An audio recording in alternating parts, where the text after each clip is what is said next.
Car का आविष्कार किसने किया था, तो कार्ल बेंज। याद रखेंगे टाइम और नाम। 1885 में कार्ल बेंज ने पहली बार कार का आविष्कार किया था और ये रही दुनिया की पहली कार। दुनिया की पहली कार। हैंडल यहाँ पे है, बड़े पहिए हैं साइकिल की तरह, ठीक है। और ये रहे आपके कार्ल बेंज। 1885 में कार्ल बेंज ने पहली बार कार का आविष्कार किया था। अगर बात करें मोबाइल फोन की, जिसका आप लोग यूज करते हैं, तो ध्यान देंगे मोबाइल फोन की बात हो रही है, टेलीफोन की बात नहीं हो रही है। मोबाइल फोन यानी बेतार, वायरलेस। अब मोबाइल फोन का आविष्कार किसने किया था, तो मार्टिन कूपर ने 1973 में किया था। फिर से एक बात हो रही है मोबाइल फोन की, ठीक है, टेलीफोन की नहीं, ठीक। उसमें वायर लगे होते हैं, मोबाइल फोन में वायर नहीं होता। तो बेतार या वायरलेस फोन किसने, मार्टिन कूपर ने 1973 में इसका आविष्कार किया था। अगर अगले फैक्ट की तरफ बात करें तो घड़ी के आविष्कार की बात आती है। ये रही घड़ी, देखने में काफी खूबसूरत लग रही है। तो घड़ी का आविष्कार सबसे पहले 1577 में जोस वर्गी ने किया था। जोस वर्गी ने 1577 में घड़ी का आविष्कार किया था। हालांकि घड़ी टाइम देखना तो पहले से दूसरे यंत्र यूज में लाए जाते थे समय देखने के लिए, लेकिन यहाँ पर समय देखने के यंत्रों की बात नहीं हो रही, यहाँ पर स्पेशली बात हो रही किसकी, घड़ी की। तो घड़ी का आविष्कार 1577 में जोस वर्गी ने किया था, 1577। अब देखिए पॉइंट वहीं आ गया, रेलवे पर सुनाई देने वाला आवाज। यात्रीगण कृपया ध्यान दें, ये सरला चौधरी जी की आवाज है। ये भारत में रहने वाली, भारत के लिए ही ये प्लेटफॉर्म पे सुनाई देता है। सबने सुना होगा कभी ना कभी कि यात्रीगण कृपया ध्यान दें, ये किसकी आवाज है, सरला चौधरी की आवाज है। अब बढ़ते हैं अगले क्वेश्चन पे। तो चींटी के डंक से बात आता है अम्ल, एसिड। कौन सा एसिड पाया जाता है चींटी के डंक में, तो चींटी के डंक में फॉर्मिक एसिड पाया जाता है। ध्यान रखेंगे, चींटी के डंक में फॉर्मिक एसिड पाया जाता है, काफी ज्वलनशील एसिड होता है। तो चींटी जैसे ही काटती होगी, आई होप अगर कभी काटी हो, तो जलता बहुत ज्यादा है। तो जलता है क्यों, अम्ल होता है, एसिड होता है। और कौन सा एसिड, फॉर्मिक एसिड। कौन सा एसिड, फॉर्मिक एसिड। और बात करें अगर एप्पल की, तो एप्पल में मैलिक एसिड होता है। एप्पल में कौन सा एसिड होता है, मैलिक एसिड। और ये रहा आपका कश्मीरी एप्पल। एप्पल भी कई तरह के होते हैं, येलो कलर होता है, ग्रीन कलर होता है, और रेड वाला तो जानते ही हैं, हल्का रेड। हाँ, कई तरह के एप्पल होते हैं। खैर, इमली की बात करें तो टार्ट्रिक अम्ल, इमली बहुत ही खट्टा, 3.5 pH वैल्यू लेके इमली टार्ट्रिक अम्ल, टार्ट्रिक एसिड रखता है अपने पास। अगर आपके पास कोई भी चीज हो जिसमें कोई दाग, जैसे पुराने समय में कोई कढ़ाई वगैरह जो घर में भोजन बनाते हैं, जिसमें सब्जी वगैरह, अगर इसमें कोई दाग लग गया,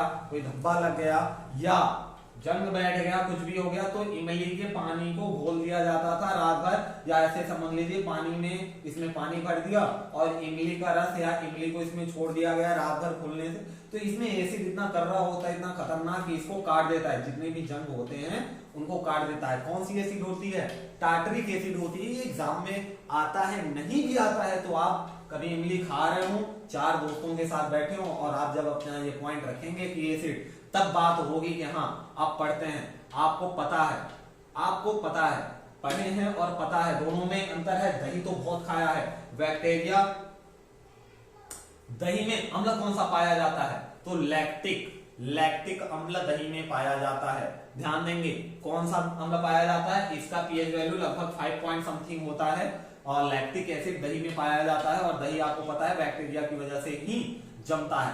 चाय में कौन सा अम्ल पाया जाता है, तो चाय में भी लैक्टिक अम्ल पाया जाता है। चाय में निकोटीन, टैफीन करके 10 तरह के जहर भी पाए जाते हैं, ये भी ध्यान रखेंगे। बिल्कुल जी, निकोटीन वही जो तंबाकू और चूना के मिक्स से, बेसिकली कहेंगे तंबाकू के पत्ती में ही निकोटीन ज्यादा मिलता है, जहर, ठीक है। तो ये भी चाय और कॉफी में तो भरपूर मात्रा में पाई जाती है। भारत में जो पहला आधार कार्ड बना था वो किसका बना था, रंजना सोनावने का बना था। और रंजना सोनावने है कौन, तो ये रही रंजना जी और इनका पुत्र।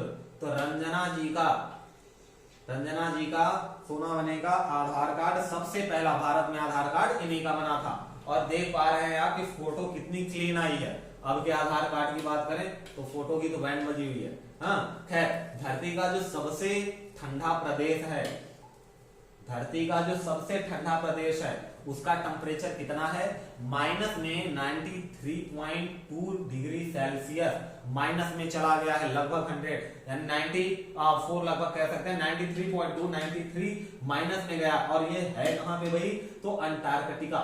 ये अंटार्कटिका जो कि 1.25 लाख किलोमीटर तक वर्ग किलोमीटर तक सिर्फ बर्फ ही बर्फ फैला हुआ है। अंटार्कटिका एक द्वीप जहां पे कोई इंसान नहीं रहता, एक ऐसा महाद्वीप जहां पर कोई भी इंसान नहीं रहता।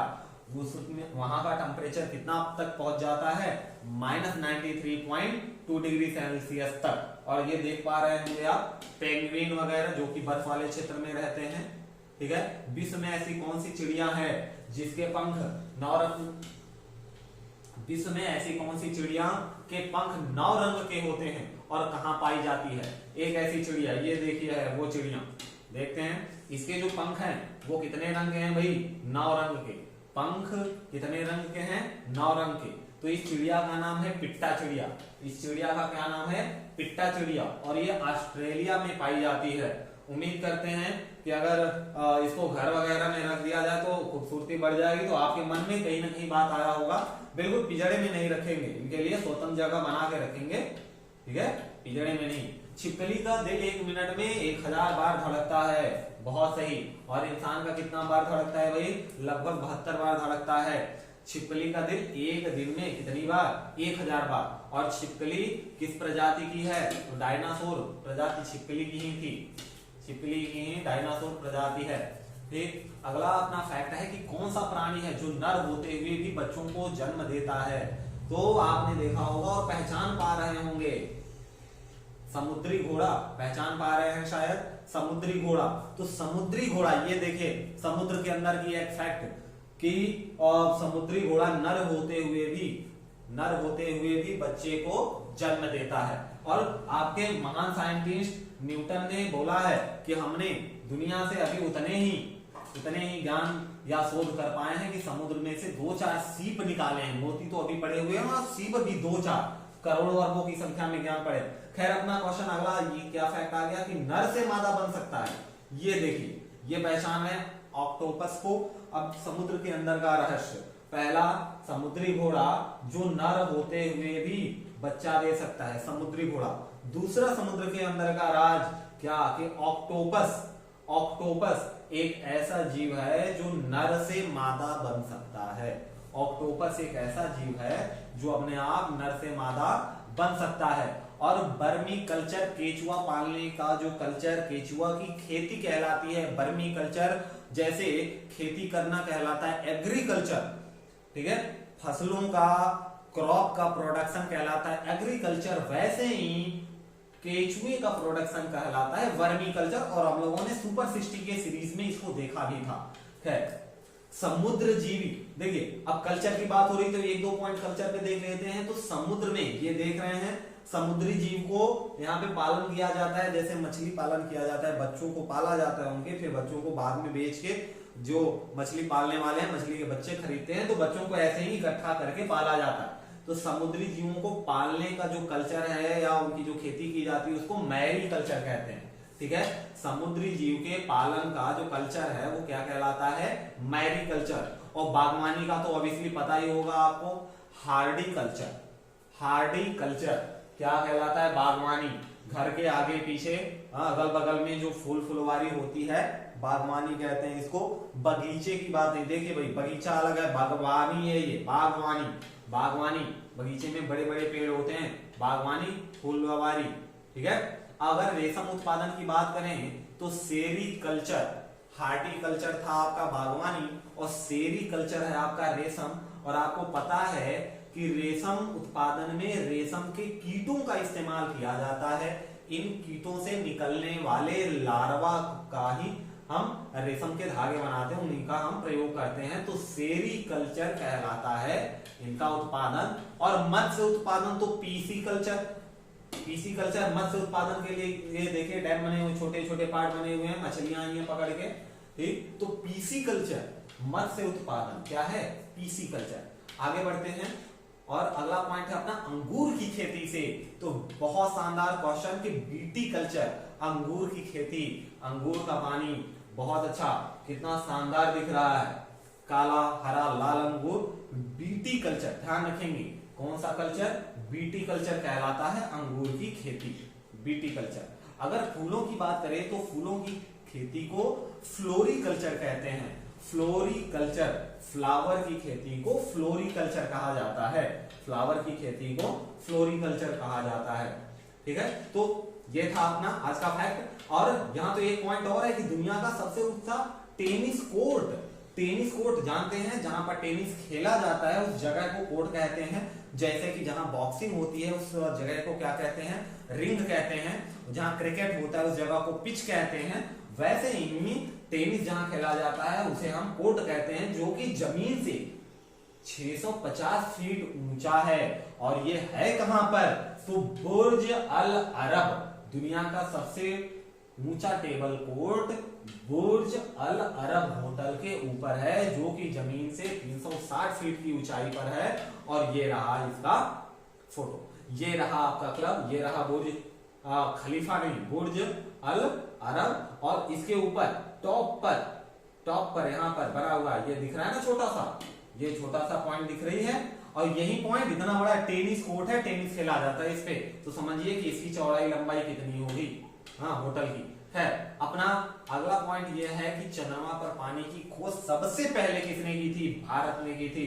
बिल्कुल याद रखिएगा भाई कि चंद्रमा पर पानी की खोज सबसे पहले किसने की, भारत ने की। और जब माँ का कोई इंटरनल ऑर्गन इफेक्टेड हो जाता है, तो अगर बच्चा पेट में है, माँ गर्भवती है, बच्चा पेट में है, तो बच्चा क्या करता है कि अपना सेल जिसे आप हिंदी में कोशिका कहते हैं, क्या कहते हैं, कोशिका। पूरी बॉडी, ह्यूमन की पूरी बॉडी या एनिमल की या प्लांट की, एवरीथिंग जितनी भी लिविंग थिंग हैं वो सब किससे मिलके बनी है, सेल से मिलके बनी है। तो शिशु क्या करता है कि अपना सेल भेजकर माँ के अंग को ठीक कर देता है। ठीक, जब बच्चा पेट में होता है, ये रहा नन्ना मुन्ना, ठीक है, जब बच्चा पेट में होता है तो माँ के गर्भ में अगर कोई भी चीज, कोई भी ऑर्गन डैमेज होता है तो अपना सेल लेकर वो सही कर देता है। और यहां तक आपका आज का फैक्ट था। अब मिलेंगे फिर से अगले सीरीज में इसी ऐसे ही और भी मजेदार फैक्ट लेके। कैसा लगा अपना फीडबैक जरूर दीजिएगा। और यहाँ तक बने तो एक लाइक बनता है, सब्सक्राइब करना ना भूलें ताकि अगली बार फिर से मुलाकात हो। ठीक है, मिलते हैं, जय हिंद।